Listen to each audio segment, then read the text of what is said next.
Breaking news mga kabayan, 10 bilyong pisong discrepancy ang natuklasan ng AMLC sa mga kumpanya ng isang kongresista sa loob lang ng isang taon.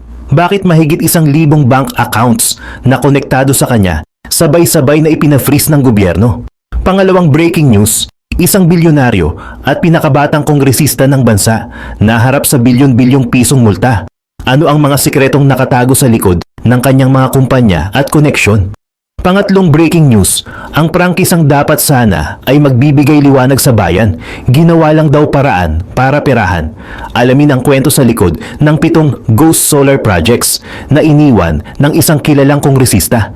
At panghuli sa ating mga balita, matapos ang warrant of arrest para kay Bong Revilla, isa na namang senador ang nasa gitna ng investigasyon ng DOJ. Sino itong humihingi ng palugit sa kanyang kaso at gaano kalawak ang listahan ng mga kasong isinasampa na kaugnay sa pambansang flood control scandal? Bago tayo mag-umpisa, baka pwedeng palike muna ng video na ito. Malaking bagay po ito sa aming mga content creators. Maraming salamat po.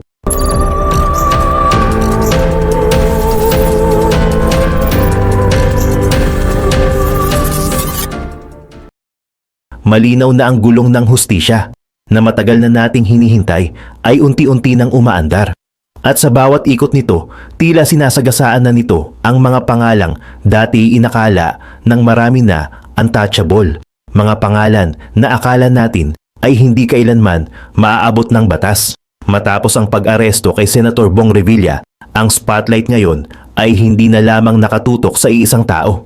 Ang atensyon ay tuluyan ng lumalawak patungo sa iba pang mga lehislador na umano'y sangkot sa isang malawak, sistematiko at matagal ng anomalya. Ayon sa isang detalyadong press briefing ng Department of Justice na iniulat ng ABS-CBN News, isang mahalagang yugto ang naganap kaninang 2:00 ng hapon.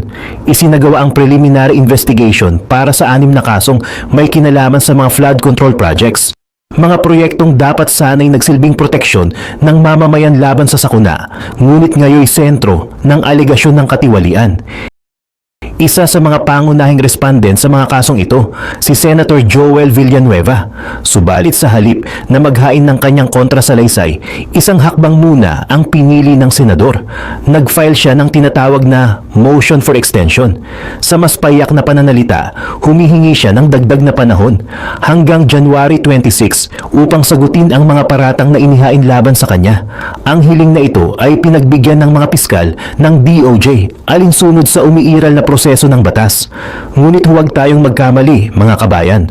Agad nilinaw ng DOJ spokesperson, hindi lang ito isang kaso at lalong hindi ito simpleng usapin. Si Senator Villanueva ay respondent sa 3 magkakahiwalay na kasong malversation. 3 kaso na kasalukuyang sabay-sabay na iniimbestigahan at bahagi ng mas malawak na larawan ng umano'y katiwaliang bumalot sa mga flood control projects. At dito, lalong lumilinaw ang kabuuang saklaw ng investigasyon. Ang mga kasong kinasasangkutan ni Villanueva ay piraso lamang ng isang mas malaking puzzle. Sa kabuuan, 14 na kaso ang kasalukuyang hawak at tinatrabaho ng Department of Justice. Himayin natin ito para mas maunawaan kung gaano kalawak at kabigat ang isyong ito. Una, ang unang grupo. 5 kaso ito na may kaugnayan sa SIMS Construction Trading at sa mga proyekto sa unang distrito ng Bulacan. Sa 5 kasong ito, 2 na ang umabot sa ombudsman at naisampa na sa Sandigan Bayan. At tandaan natin, mga kabayan, isa sa mga kasong ito ang naging basihan ng inilabas na warrant of arrest laban kay Senator Bong Revilla. Ang natitirang 3 kaso naman ay nasa huling yugto na ng resolusyon at inaasahang lalabas ang desisyon sa loob mismo ng linggong ito. Pangalawa, ang ikalawang grupo. 6 na kaso naman ito na konektado sa 2 kontratista, ang Wawaw Construction at Top Notch Catalyst Builders. Muli, lahat ng proyektong ito ay nasa Bulacan. Sa 6 na kasong ito, kabilang ang 3 kasong kinasasangkutan ni Senator Joel Villanueva. Ayon sa DOJ, ang mga kasong ito ay nasa iba't ibang yugto ng investigasyon. May mga papasok pa lamang, may mga hinuhubog na ang ebidensya, at may mga papalapit na rin sa resolusyon. At pangatlo, ang pinakamabibigat na kaso, ang 3 kasong plunder. Dito na pumapasok ang mga pangalan na matagal ng laman ng mga investigasyon at balita.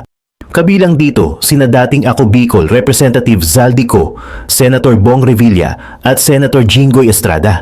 Ito ang mga kasong may pinakamalalaking halaga, pinakamalalalim na paratang at pinakamabigat na posibleng parusa sa ilalim ng batas. At dito, mga kabayan, may isa pang mahalagang update sa plunder case na kinasasangkutan ni Senator Jinggoy Estrada, kasama rin bilang respondent si dating DPWH Secretary Manuel Bonuan. Kinumpirma ng DOJ na si Bonuan ay nakabalik na sa Pilipinas upang harapin ang mga kaso laban sa kanya. Dahil dito, malinaw ang mensahe. Iba na ang sitwasyon. Bagamat wala pang formal na hold departure order, hindi na siya basta-basta makakaalis ng bansa dahil mayroon ng aktibong kasong nakasampa. Mas mahigpit na ngayon ang pagbabantay sa kanyang mga galaw.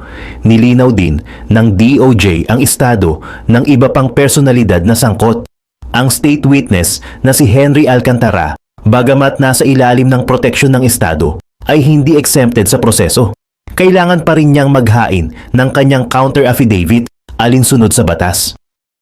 Samantala, ang naarestong engineer na si Bryce Hernandez, kahit kasalukuyang nakakulong na para sa isang kaso, ay may karapatan at obligasyon pa ring sagutin ang iba pang mga reklamong isinampa laban sa kanya. Ang pag-usad ng 14 na kasong ito ay malinaw na indikasyon na seryoso ang gobyerno sa paghabol sa mga sangkot sa tinaguriang scam of all scams. Hindi na ito simpleng usapin ng mga whistleblower. Hindi na lang ito mga revelasyon sa Senado. Ito ay mga formal na kasong dumaraan na sa makinarya ng hustisya. Mabagal man para sa ilan, ngunit tuloy-tuloy. Gaano kabilis ang pag-usad na ito? Sapat ba ang mga ebidensyang hawak ng Estado para mapanagot hindi lamang ang mga kontratista, kundi pati ang mga pinakamataas na opisyal na umano'y nasa likod ng lahat ng ito? At ang paghingi ng extension ni Senator Villanueva, ito ba ay isang normal na hakbang sa ilalim ng batas o isa pang estratehiya para antalahin ang hindi na maiiwasang pagharap sa katotohanan? Isang napakalaking isda ang tila na bingwit ng mga otoridad sa kanilang patuloy na paghalungkat sa mga anomalya sa bansa. Ito ay isang kwento, hindi lang ng simpleng korupsyon, kundi ng isang napakalawak at bilyon-bilyong pisong operasyon na nagkukubli sa likod ng isang party list representative. Ayon sa isang exclusive report ng Bilyonaryo News Channel, isang malaking tagumpay ang nakamit ng Anti-Money Laundering Council o AMLC. Noong December 18, 2025, opisyal na naglabas ng utos ang Court of Appeals para i-freeze o isara ang daan-daang bank accounts na may kaugnayan kay Construction Workers Solidarity o CWS Party List Representative Edwin Garjola. At hindi lang ito basta-bastang bank accounts, mga kabayan. Ang pinag-uusapan natin dito ay isang buong network. Hindi lang isa, hindi 10, kundi mahigit 1,200 bank accounts ang sakop ng freeze order. Kabilang dito ang 756 na accounts ng Newington Builders, 325 accounts ng SH Construction, 57 accounts ng Laurel Development Corporation, at 55 accounts na direktang nakapangalan mismo kay Garjola. Ano ang dahilan? Ayon sa petisyon ng AMLC, mayroon silang nakitang probable cause o matibay na basehan para paniwalaan na ang mga bank account na ito ay sangkot sa mga unlawful activity o mga illegal na gawain. Ang kanilang ebidensya, isang napakalaki at hindi maipaliwanag na financial discrepancy. Sa simpleng salita, hindi nagtutugma ang perang idineklara ng mga kumpanya ni Garjola kumpara sa totoong perang pumasok sa kanilang mga bank account. At ang mga halaga ay tunay na nakakalula. Isang halimbawa, ang kumpanyang Newington Builders. Noong 2023, ang idineklara nilang benta o sales sa kanilang opisyal na financial statement ay 3.5 billion pesos. Pero nang silipin ng AMLC ang kanilang mga bank account, ang totoong pumasok na pera ay umabot sa 13.5 billion pesos, isang nakakalulang 10 bilyong piso na hindi maipaliwanag. At hindi lang dyan, nagtatapos ang kwento. Isang nakakakilabot na pattern ang lumabas. Ang isa pa nilang kumpanya, ang SH Construction, nagdeklara ng 530 million na benta pero ang totoong pumasok na pera ay 3.7 billion. Isang nakakagulat at hindi maipaliwanag na halaga. Ang Laurel Development Corporation naman nagdeklara ng 17 million pero ang pumasok na pera ay 132 million pesos. Ngayon, saan nanggaling ang ganito kalaking paglobo ng pera? Ayon mismo sa AMLC, nagsimula ang lahat nang maupo si Garjola sa Kongreso. Ang mga pondong galing sa DPWH na pumapasok sa kanyang mga kumpanya ay biglang pumutok. Kung ikukumpara sa mga taon bago siya maging kongresista, nagkaroon ng 779% na pagtaas sa perang pumasok sa Laurel at 219% naman sa SH Construction. Para sa AMLC, ang mga discrepancy na ito ay hindi pagkakamali. Ito ay patunay na sinasadyang itago ng mga kumpanya ang tunay na halaga ng kanilang mga transaksyon. At ano ang naging tugon ni Congressman Garjola sa mga pasabog na ito? Sa halip na magpaliwanag, kamakailan lang ay naghain siya ng gag order laban sa Bilyonaryo News Channel para subukang patahimikin ang pag-uulat tungkol sa investigasyon laban sa kanya. Hanggang ngayon, patuloy siyang hindi tumutugon sa mga tanong ng media. Ang party list na dapat sana ay kumakatawan sa mga ordinaryong construction worker, ngayon ay nasa sentro ng isang bilyon-bilyong pisong anomalya. Saan nanggaling ang bilyon-bilyong pisong ito? Ito ba ang dahilan kung bakit tila napakadaling manalo ng mga kontrata mula sa gobyerno? At sa halip na magpaliwanag, bakit tila ang pagsupil sa malayang pamamahayag ang kanyang naging tugon? Ito ang mga tanong na dapat nating abangan ang kasagutan. Samantala, nitong kamakailan lang, isang pangalan ang umingay sa mundo ng negosyo at politika. Ang pangalan ni Congressman Leandro Leviste. Ipinakilala bilang isang business prodigy, ang pinakabatang CEO ng isang kumpanyang nakalista sa stock market. At ngayon, isang lehislador na matapang na bumabatikos sa korupsyon. Ngunit sa likod ng imaheng ito, may isang mas komplikadong kwento ng bilyon-bilyong piso, mga questionableng prangkisa, at mga political connections na ngayon ay masusing sinusuri. Ayon sa isang malalimang pagsisiyasat ng Bilyonaryo News Channel, ang lahat ay nagsimula noong April 2014. Sa edad na 21, inirehistro ni Leandro Leviste ang kanyang kumpanyang Solar Philippines Power Project Holdings Incorporated o SPPPHI. Sa papel, ang kanyang paunang puhunan ay nasa 6.24 milyon lamang. At sa listahan ng mga orihinal na kasama niya sa pagbuo ng kumpanya, isang pangalan ang kapansin-pansin, si Amenah Pangandaman. Si Pangandaman ay kalaunang nagtrabaho sa Committee on Finance ng Senado nang ang ina ni Leviste na si Senator Loren Legarda ang naging chairman nito. Siya rin ang naging budget secretary ng Administrasyong Marcos Jr. bago magbitiw sa gitna ng kontrobersya sa budget. Mula sa maliit na puhunan, lumago ng husto ang Solar Philippines.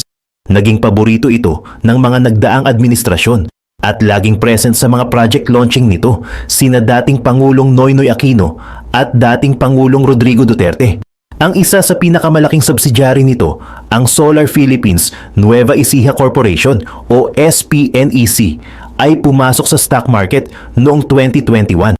Dito, kinilala si Leviste bilang youngest ever chairman, president and CEO ng isang listed company sa Pilipinas sa edad na 28. Ang kumpanyang ito ang naging sentro ng isang napakalaking transaksyon. Pinasok ito ng Meralco Power Gen ni Manny V. Pangilinan. Sa huli, noong October 2025, ibinenta ni Leviste ang kanyang mga shares sa Meralco sa halagang 13.76 billion. Kung isasama ang mga nauna niyang benta, kumita si Leviste ng personal na 18.26 billion pesos. Ngayon, heto na ang unang problema. Bilang isang kongresista, dapat ay iwasan niya ang conflict of interest. Bagamat ibinenta na niya ang kontrol sa SPNEC, nananatili pa rin siyang vice chairman ng board. Ang kanyang dating parent company na Solar Philippines ay mayroon pa ring 11.75% na pag-aari dito. Ayon kay Bicol Saro Party List Congressman Terry Ridon, ito ay isang malinaw na problema. Kahit hindi na siya sangkot sa day-to-day operations, bilang may-ari at opisyal, kaya pa rin niyang impluwensyahan ang direksyon ng kumpanya. At hindi lang iyan ang issue. May isa pang kumpanya si Leviste, ang Solar Para sa Bayan Corporation. Nabigyan ito ng 25-year franchise ng Kongreso noong 2019 para magbigay ng kuryente sa mga malalayong lugar. Nang mga panahong iyon, miyembro ng Kongreso ang kanyang ina. Ngunit ano ang nangyari sa prangkisang ito? Ayon mismo kay Leviste, ito ay sarado na. At base sa mga dokumento, inilipat na niya ang kanyang shares sa isang kasamahan na dati ring nagtrabaho sa opisina ng kanyang ina. Dito na pumapasok ang pangalawang malaking problema. Ayon sa batas ng prangkisa, kailangan ng approval ng Kongreso bago mo pwedeng ilipat ang kontrol ng kumpanya sa iba. Kung hindi ito masusunod, ayon kay Congressman Ridon, ang prangkisa ay otomatikong revoked o walang bisa. At sa gitna ng lahat ng ito, sumabog ang balita. Ang pinakaunang kumpanya ni Leviste, ang Solar Philippines, ay pinapatawan ngayon ng Department of Energy ng 24 billion pesos na multa dahil sa pagkabigong tuparin ang mga ipinangakong proyekto nito. Ang kwento ni Leandro Leviste ay isang masalimuot na halo ng tagumpay sa negosyo at mga tanong tungkol sa impluensya ng politika. Ang tanong ng marami, ang kanyang bilyon-bilyong kita ba ay purong resulta ng kanyang galing sa pagnenegosyo? O mayroon bang bahid ng mga koneksyon at mga prangkisang hindi naman napakinabangan ng taong bayan? Ito ba ay kwento ng isang henyo o isang babala kung paano maaaring gamitin ang kapangyarihan at impluensya para sa pansariling interes? Hindi lang dyan natatapos ang issue. Ayon sa mga dokumentong nakuha ng Bilyonaryo News Channel mula sa kilalang auditing firm na Saisip Gores Velayo and Company o SGV, si Batangas Congressman Leandro Leviste ay siya umanong may-ari ng sarili niyang Ghost Solar Projects. Ang kanyang kumpanyang solar para sa Bayan Corporation o SPBC, itinigil daw ang operasyon sa 7 project sites nito noon pang 2022. Ang nakakagulat, nangyari ito 3 taon lamang matapos makuha ng SPBC ang napakahalaga nitong 25-year franchise. Para pagtakpan umano ang sitwasyon, sinubukan daw ni Leviste na i-donate ang mga proyekto sa mga local government units. Ngunit sa isang kahina-hinalang hakbang, walang LGU na tumanggap nito. Ang resulta, ang mga solar sites ay nananatiling nakatiwangwang at abandonado. Ang tanong na pinagtataka ng marami, ito ba ay simpleng pagkalugi sa negosyo o isang malinaw na kaso ng pagkuha ng prangkisa para lang pagkakitaan at pagkatapos ay iiwanan?